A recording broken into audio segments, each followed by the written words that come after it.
Bismillahirrahmanirrahim. Assalamualaikum warahmatullahi wabarakatuh.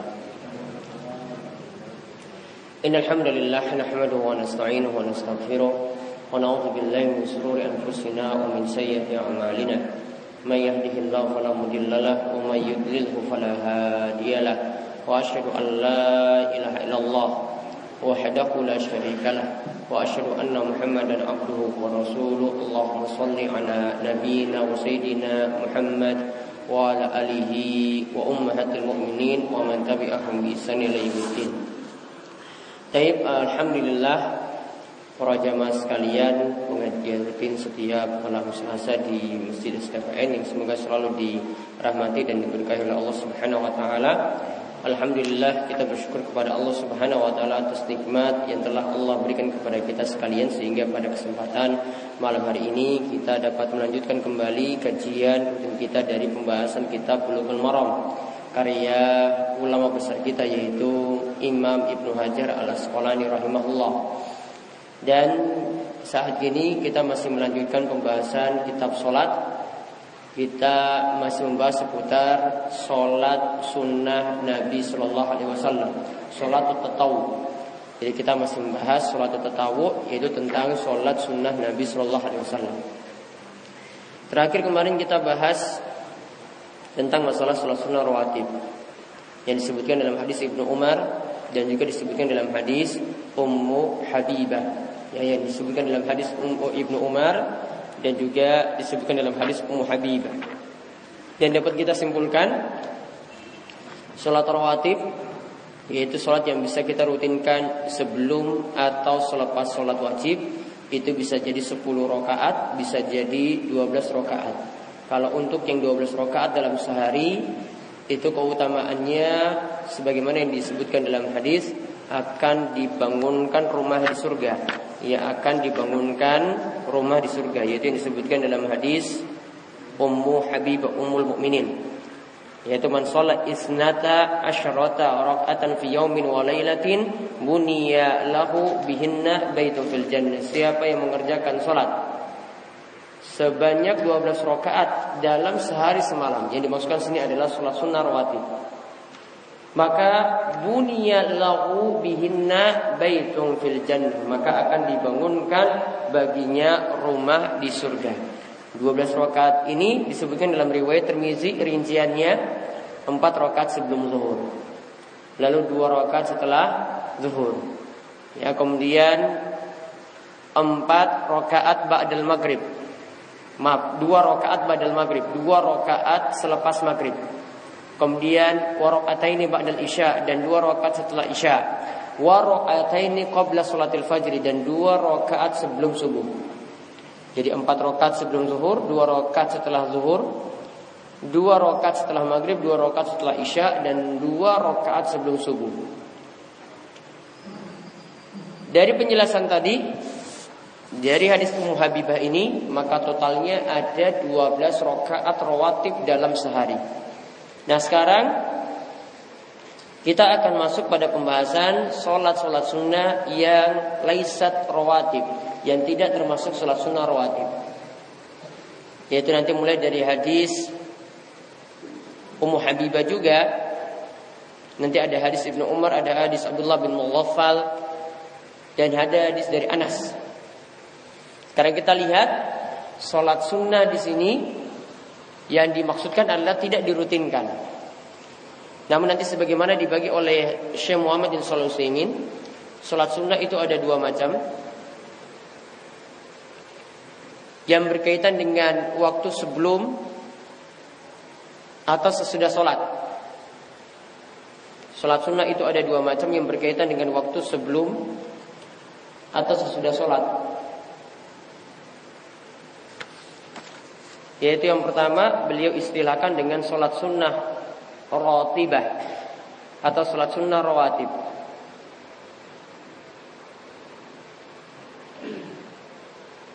Artinya dirutinkan terus. Ini boleh dirutinkan terus, bahkan jangan sampai ditinggalkan.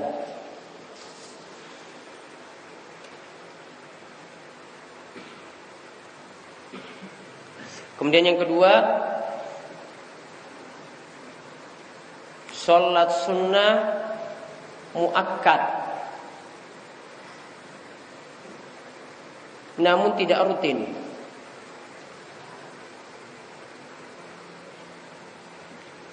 Maksudnya sholat ini ditekankan untuk dikerjakan, namun tidak rutin, tidak diperintahkan secara rutin.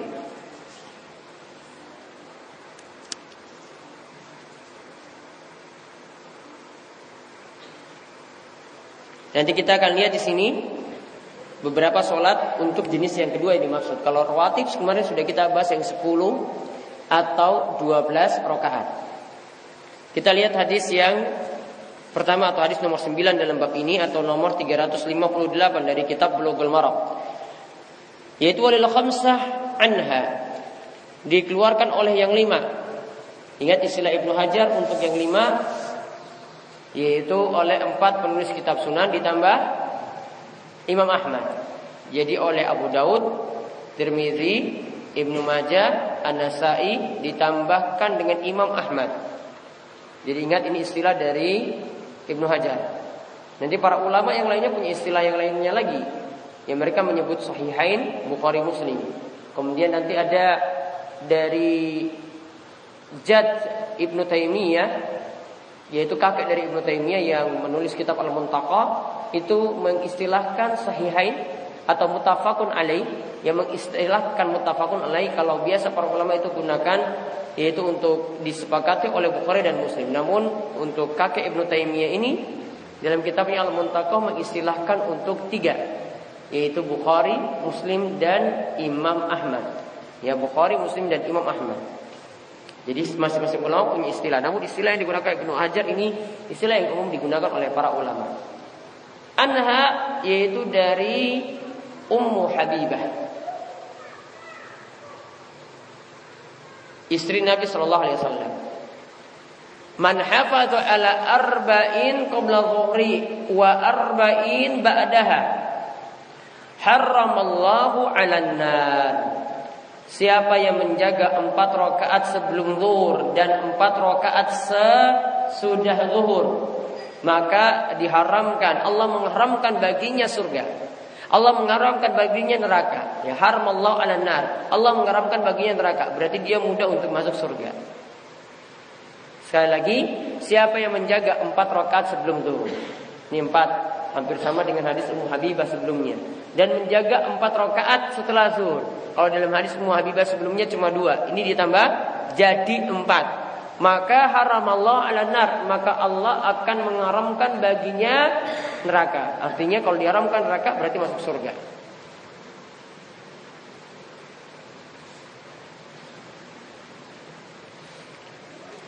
Maka kita lihat di sini, ini diantara sholat sunnah yang tadi disebut muakkad, ditekankan namun bagusnya tidak dirutinkan. Yang dimaksud muakkad di sini yaitu pada 4 rakaat sesudah zuhur. Jadi karena dalam hadis ini sebutkan 4 rakaat sebelum zuhur, 4 rakaat sebelum zuhur masuk pada hadis Ummu Habibah sebelumnya, masuk dalam sholat sunnah rawatib. Sedangkan 4 rakaat sesudah zuhur, duanya itu masuk sholat sunnah rawatib yang disebutkan sebelumnya. Duanya lagi, nah ini yang disebut dengan sholat sunnah yang ditekankan namun tidak dirutinkan. Jadi ya masalah di sini cuma yang ba'da zuhur, yang sesudah zuhur. Nah ini sekarang apa pengertian? Yang pertama yang kita bahas terlebih dahulu, apa pengertian haramallahu 'alan nar? Allah mengharamkan baginya neraka. Allah mengharamkan baginya neraka. Ini faedah pertama yang kita bahas. Yang dimaksudkan Allah mengharamkan baginya neraka,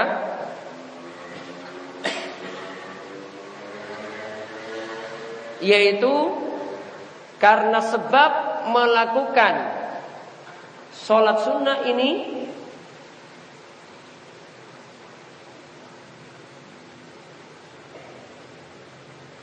selama tidak ada penghalang-penghalang yang lainnya, maka dia akan diharamkan neraka. Selama tidak ada penghalang-penghalang yang lainnya, kalau dia merutinkan, kalau dia tadi melakukan salat sunnah yang disebutkan di sini, maka dia diharamkan neraka. Berarti kalau ada penghalang, atau diistilahkan oleh para ulama mawannya, ada penghalang, misalnya dia berbuat dosa besar yang mengkonsekuensikan dia harus disiksa terlebih dahulu dalam neraka. Karena ingat ya, pelaku dosa besar, dia dalam tahtal masyiah, berada dalam kehendak Allah. Kalau Allah menghendaki, maka Allah itu akan menyiksanya. Kalau Allah menghendaki, Allah langsung ampuni. Ini keyakinan Ahlussunnah wal Jamaah ya, bahwasanya kalau orang itu berbuat dosa besar, selama itu bukan dosa kesyirikan, maka jika Allah kehendaki, Allah bisa memaafkan langsung. Jika Allah kehendaki, Allah akan menghukum dia. Berarti kalau dia lakukan sholat sunnah ini 4 rakaat sebelum zuhur, 4 rakaat sesudah zuhur, lalu dia punya penghalang tadi, punya dosa besar misalnya, Allah putuskan dia disiksa, maka tetap disiksa. Maka hadis ini bisa berlaku kalau tidak ada penghalang. Jadi tidak boleh dimutlakan secara mutlak. Wah, saya kerjakan rutin 4 rakaat sebelum zuhur, 4 rakaat sudah zuhur, pasti saya selamat dari neraka. Belum tentu. Ada penghalang. Ya, maka yang namanya beberapa dalil kita pahami seperti itu. Ada wujudus sabab wa intifa'ul mawani. Ini bisa tercapai, sebabnya itu ada, namun penghalang itu tidak menghalangi. Adanya sebabnya ada. Dia sudah lakukan sholat ini kan, namun selama tidak ada penghalang. Selama tidak ada penghalang, maka baru bisa dia selamat dari neraka seperti ini. Jadi jangan dipahami secara mutlak. Wah, ini kalau sudah lakukan sholat ini, maka sama sekali tidak masuk neraka. Tidak. Digabung dengan dalil-dalil yang lainnya. Termasuk juga di sini, bahkan kalau dia melakukan syirik akbar, syirik besar, sedangkan dia melakukan sholat sunnah ini, dia menjaga sholat sunnah ini, namun sayangnya dia melakukan syirik akbar, sudah batallah amalnya, tidak teranggap sama sekali, sia-sia. Karena ini bukan penghalang-penghalang biasa yang dilakukan kalau syirik akbar. Ini penghalang yang dapat menghapuskan amal. Kemudian, ya jadi faedah yang pertama yang bisa kita ambil, dalil yang menyatakan Allah mengharamkan baginya neraka itu selama tidak ada penghalang.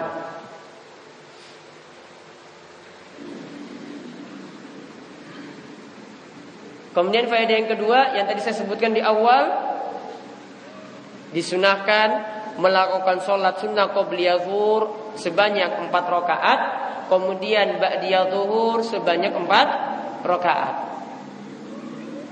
Namun catatan di sini yang perlu diperhatikan, kata Syekh Muhammad bin Shalih Al-Utsaimin, 4 rakaat tadi dilakukan dengan bisalamaini, dilakukan dengan 2 kali salam.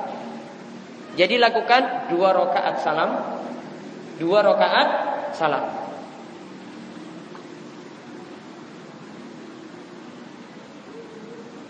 Karena hal ini digabungkan dengan hadis lain, kita tidak pahami tekstual seperti itu. Kita tidak pahami tekstual, oh Nabi SAW melakukan 4 rakaat. Tidak kita pahami Nabi SAW melakukan 4 rakaat langsung. Kita perlu gabung dengan dalil yang lainnya. Dalam dalil yang lainnya Nabi SAW itu mengatakan sholatul laili wan nahar masna masna. Sholat sunnah yang dilakukan di malam dan di siang hari adalah 2 rakaat salam, 2 rakaat salam. Kalau ingin sholat tahajud, lakukan 2 rakaat salam, 2 rakaat salam. Kalau ingin lakukan sholat duha, 2 rakaat salam, 2 rakaat salam. Lakukan sholat zuhur, sebelum zuhur di sini 4 rakaat, lakukan 2 rakaat salam, 2 rakaat salam.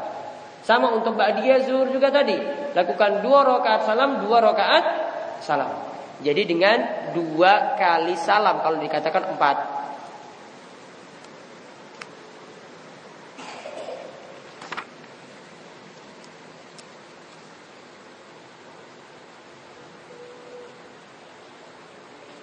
Kemudian faedah yang berikutnya lagi dari hadis ini,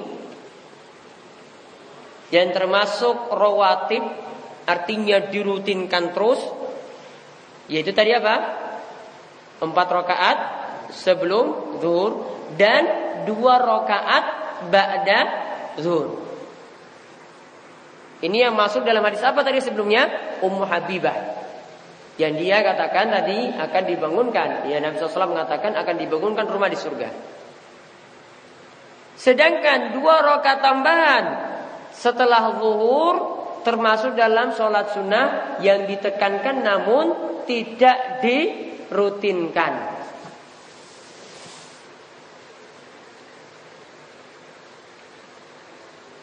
Atau ada istilah lain, ini masuk yang satu itu masuk sholat sunnah rawatib muakkad, rutinnya itu sangat-sangat ditekankan. Yang satunya itu masuk dalam sholat sunnah rawatib ghairu muakkad, rutinnya itu tidak terlalu ditekankan.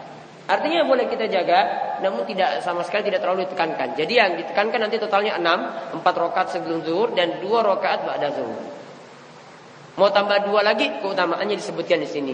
Diharamkan baginya neraka. Hadis yang berikutnya. Sekarang kalau tadi sholat zuhur, sekarang sholat asar. Yaitu sholat sunnah yang ada ketika sholat asar. Yaitu dari hadis Ibnu Umar radhiyallahu anhuma, ia berkata bahwasanya Rasulullah sallallahu alaihi wasallam itu bersabda, rahimallahu imra'an shalla arba'an qabla al-asri. Semoga Allah merahmati seseorang yang melaksanakan salat 4 rakaat sebelum asar. Hadis ini rawahu Ahmad, diriwayatkan oleh Imam Ahmad, wa Abu Daud dan Abu Daud, wa Tirmizi dan Tirmizi, dan Imam Tirmizi hasanahu, menghasankannya.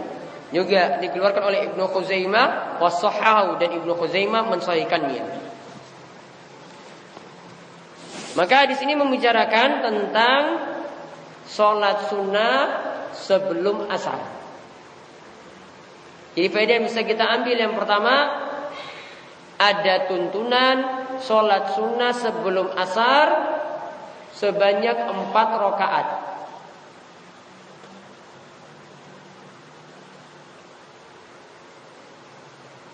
Bagaimana cara pengerjaan yang 4 rakaat tadi? Sama seperti qobliyah zuhur dan ba'diyah zuhur, yaitu apa? 2 rakaat salam, 2 rakaat salam. Jadi enggak langsung 4. Kita kerjakan 2 dulu, salam, kemudian 2 lagi, salam. Sedangkan faedah yang kedua, keutamaannya mendapatkan rahmat dari Allah. Keutamaannya mendapatkan rahmat dari Allah.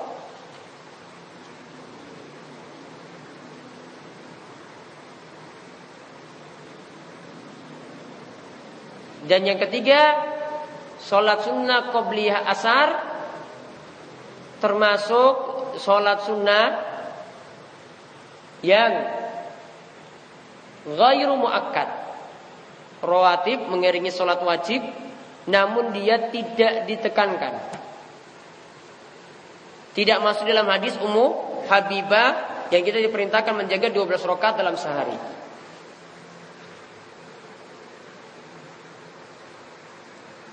Nah, kemudian hadis yang berikutnya lagi, tadi sholat asar, zuhur, asar, sekarang maghrib.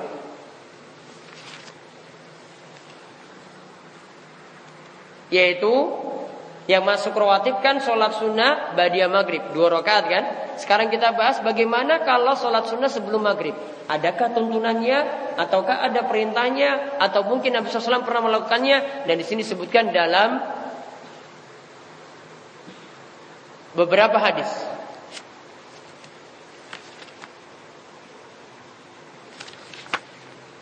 Yaitu dari hadis Abdullah bin Mughaffal, juga ditambahkan dengan riwayat dari Ibnu Hibban, ditambahkan lagi dengan riwayat Muslim dari Anas. Jadi sebenarnya ada 3 hadis. Hadis yang membicarakan salat sunnah qobliyah maghrib ada 3 macam hadis. 3 macam ini nanti ada yang jadi perkataan Nabi SAW lewat lisannya, ada yang jadi perbuatan Nabi SAW, dan ini ada juga yang jadi ikrar, yaitu penetapan Nabi SAW yang dilakukan oleh sahabat. Jadi Nabi SAW menyetujui apa yang dilakukan oleh sahabat.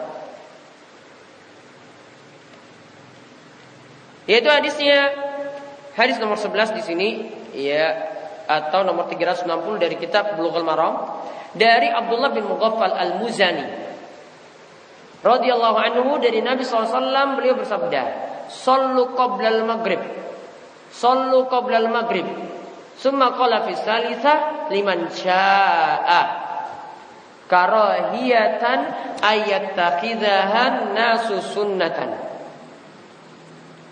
Karahiyata ayattakhidhan nasu sunnatan. Rawahul Bukhari.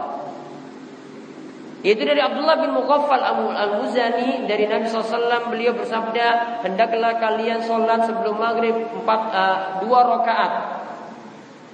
Di sini tidak disebutkan, ya. Pokoknya hendaklah kalian melaksanakan sholat sebelum maghrib. Lalu Nabi SAW menyebutkan sampai ketiga kalinya, hendaklah kalian mengerjakan sholat sebelum maghrib. Kemudian Nabi SAW itu mengatakan untuk setelah menyebut yang ketiga kalinya, liman syaa, bagi siapa yang mau. Nanti tentang 2 rakaatnya tadi dilihat dalam hadis yang lain. Namun Nabi SAW sampai perintahkan 3 kali menyebutnya, hendaklah kalian kerjakan sholat sebelum maghrib. Ya, hendaklah kalian kerjakan sholat sebelum maghrib. Hendaklah kalian kerjakan sholat sebelum maghrib.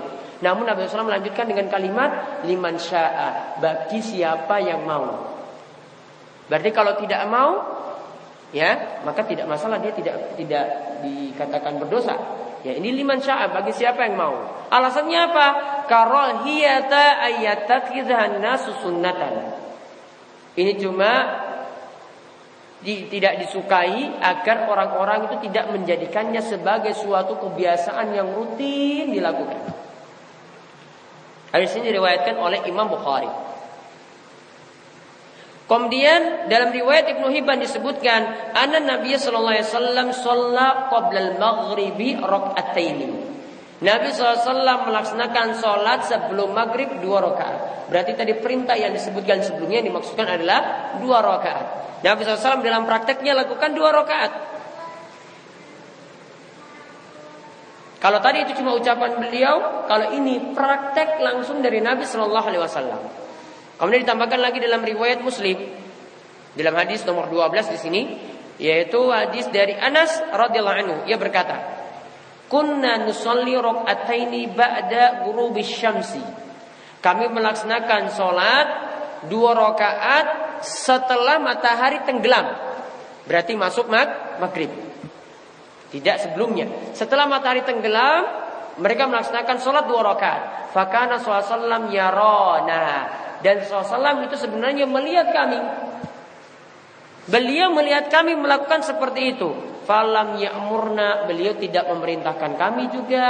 Walam yanhana, dan beliau tidak melarang kami sama sekali.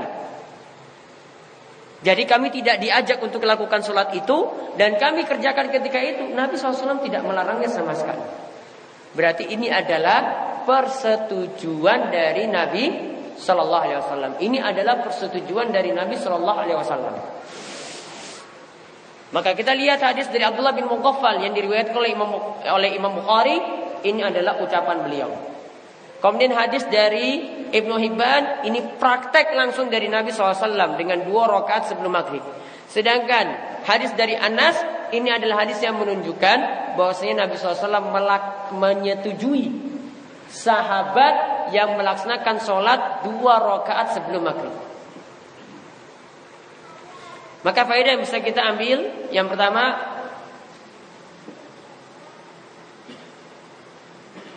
ada tuntunan melaksanakan sholat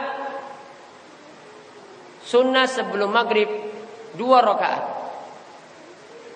Ada tuntunan melaksanakan sholat sunnah sebelum maghrib 2 rakaat.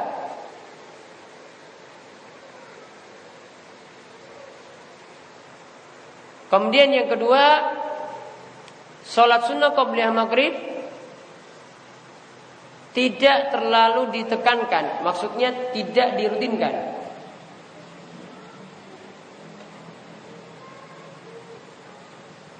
Tidak terlalu ditekankan atau tidak dirutinkan. Di sini ada catatan dari Syekh Muhammad bin Shalih Al-Utsaimin. Beliau katakan bahwasanya karena Nabi SAW itu mengatakan karahiyata ayyattakhidhan nasu sunnatan. Karena beliau di sini tidak sukai kalau orang-orang nanti malah menjadikannya sebagai rutin. Berarti jangan terlalu dirutinkan.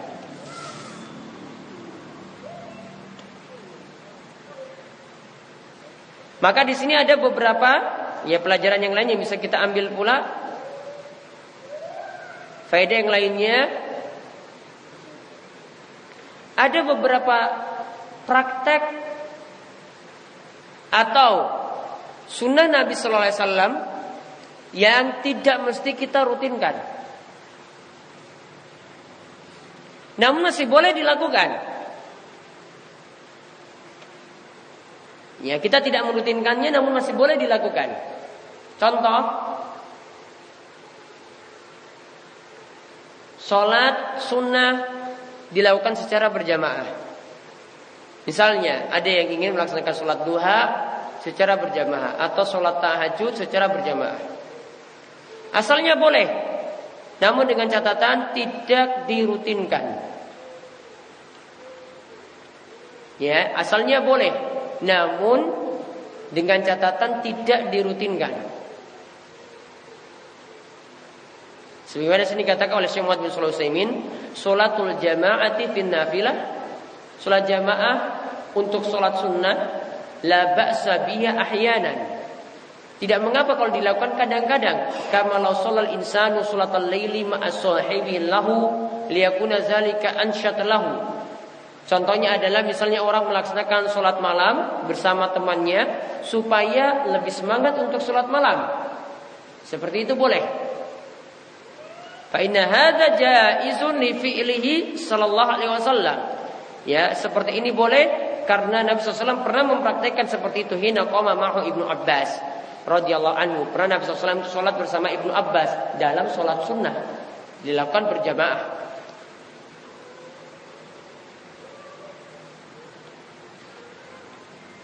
Kemudian fa'alahu aidan wa ma'hu Hudzaifah ibn al-Yaman. Beliau juga pernah melaksanakannya bersama Hudzaifah ibn al-Yaman, juga pernah melakukannya bersama Abdullah bin Mas'ud.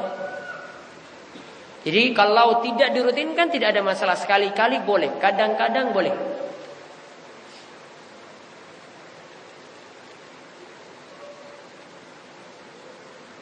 Kemudian faedah yang lainnya lagi,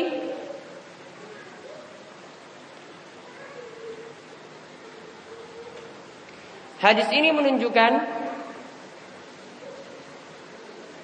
bahwa antara azan maghrib sampai iqamah boleh mengerjakan sholat sunnah. Dan ini sebagai sanggahan bagi orang yang melarang sholat sunnah sebelum maghrib. Karena mereka menganggap sholat maghrib itu cuma satu waktu. Yang dimaksud satu waktu di sini apa?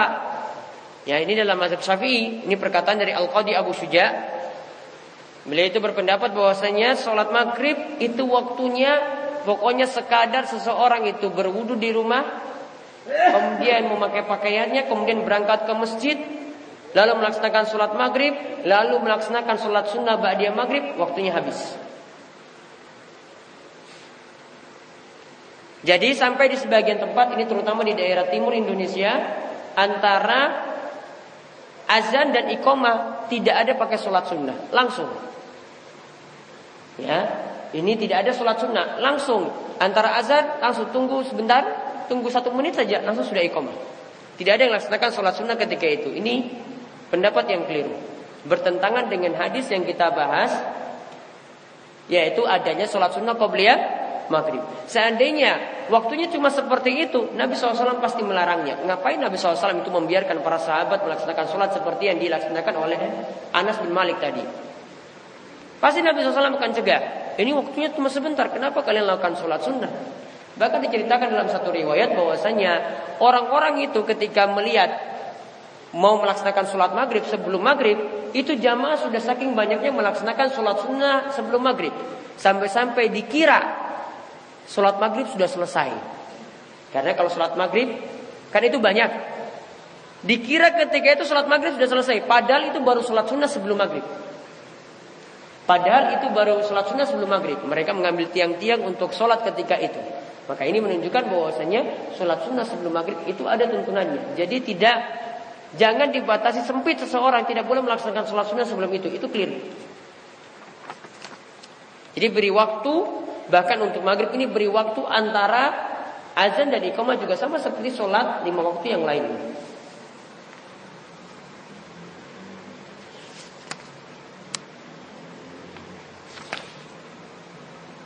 Kemudian hadis yang berikutnya, kalau tadi sudah zuhur, lalu asar, maghrib, ya, kemudian di sini tidak disinggung isya.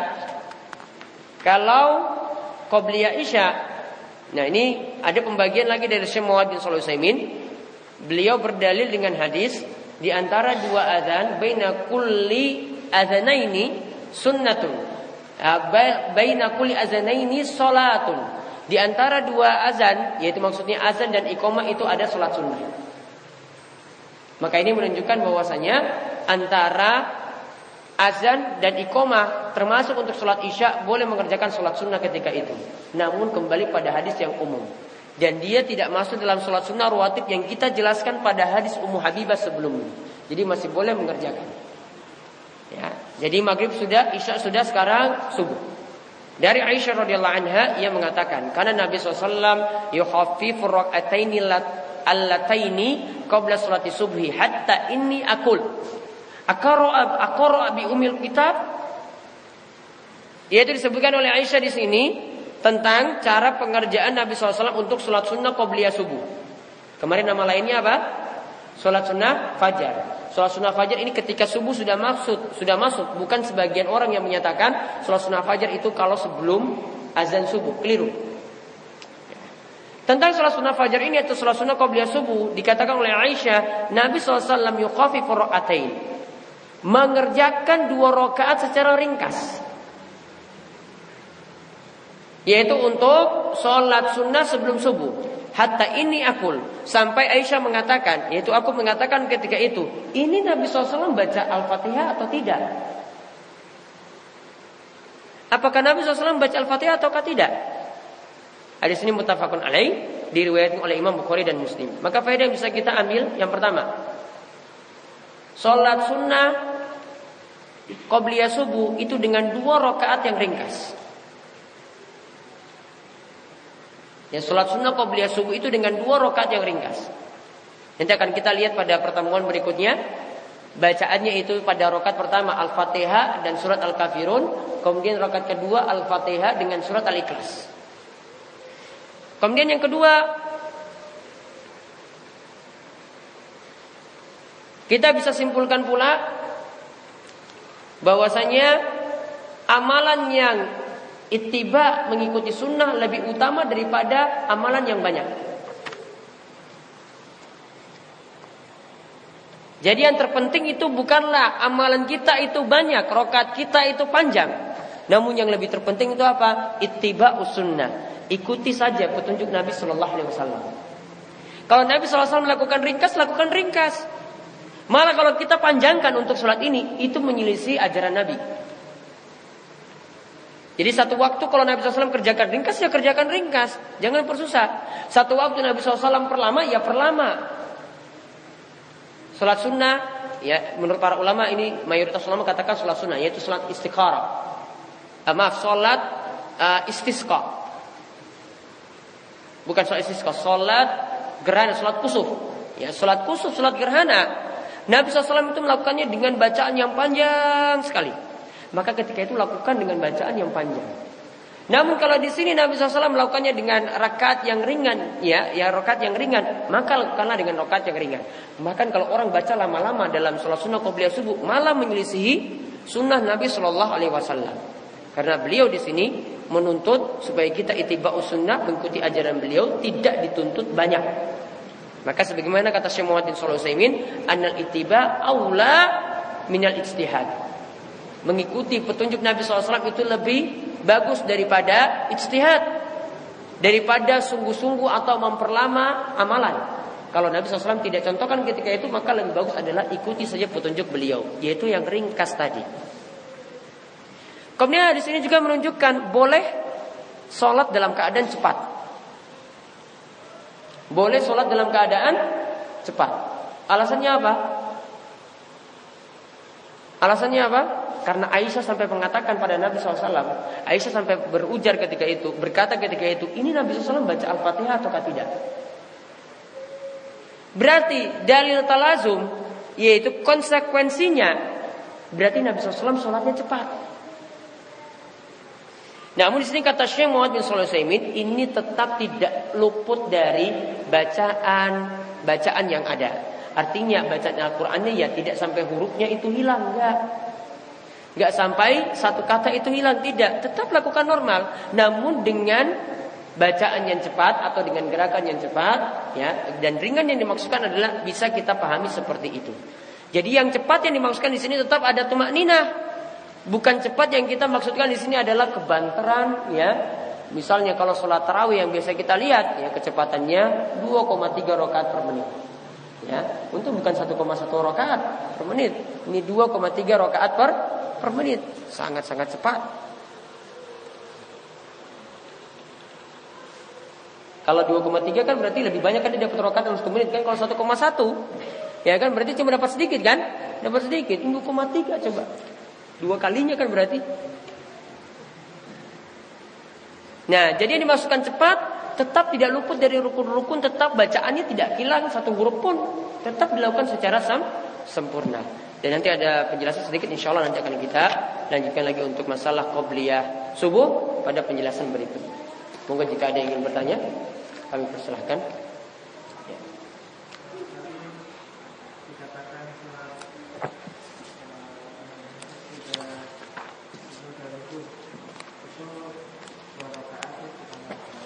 Iya.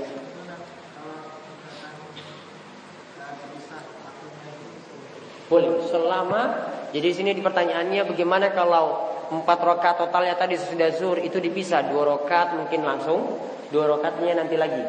Ya, seperti itu boleh. Yang penting masih pada waktu zuhur. Ingat kalau sholat sunnah ba'diyah pokoknya dikerjakan selama masih waktu sholat itu. Jadi boleh jam 1 nanti untuk sholat ba'diyah zuhur ya boleh. Boleh nanti jam 2 itu boleh selama masih di waktu zuhur. Jadi tidak mesti langsung. Ya, tidak mesti langsung. Ada lagi? Ya.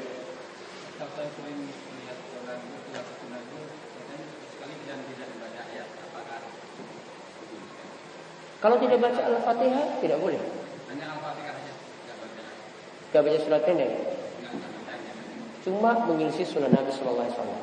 Nabi SAW untuk cepatnya saja ini, untuk sholat sunnah qobliyah subuh tetap baca qul ya ayyuhal kafirun, tetap baca Al-Ikhlas.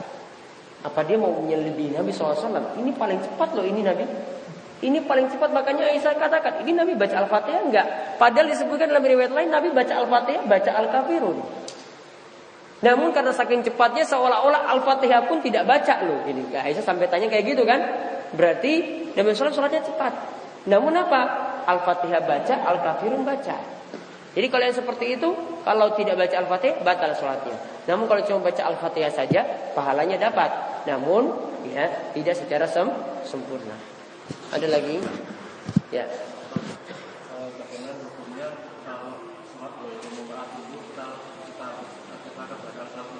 menyelisih sunnah. Kalau misalnya kita nggak bisa maka sehari kita lakukan. Boleh rutinkan, nanti kalau dalam keadaan malas, ini saya nggak mau. Ya, saya sekarang nggak lakukan. Boleh seperti itu. Atau mungkin satu waktu, ini kan nggak mesti saya rutinkan kan, saya tinggalkan. Nah, itu maksudnya. Yang penting jangan sampai nganggap ini harus ada terus ya, kalau saya tinggalkan berdosa. Nah, itu masalah. Ada lagi? Ya.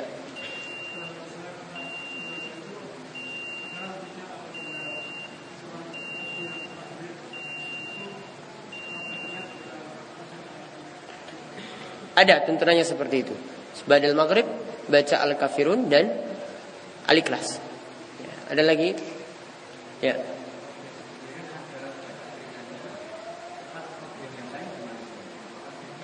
Bebas.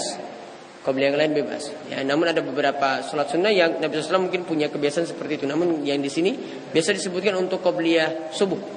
Ya, qobliyah subuh yang ada. Ada lagi terakhir?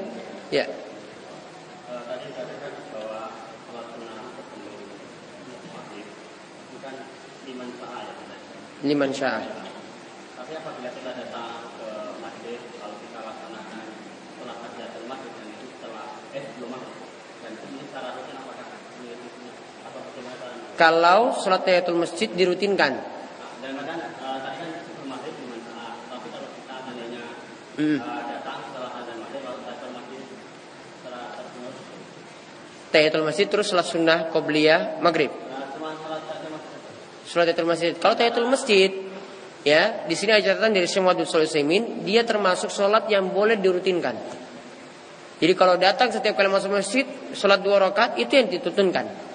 Ya, karena Nabi SAW itu mengatakan, "Iza dakhala ahadukumul masjida fala yajlis hatta yarka'a rak'atain." Jika kalian itu masuk ke dalam masjid, maka janganlah kalian duduk sampai mengerjakan sholat 2 rakaat.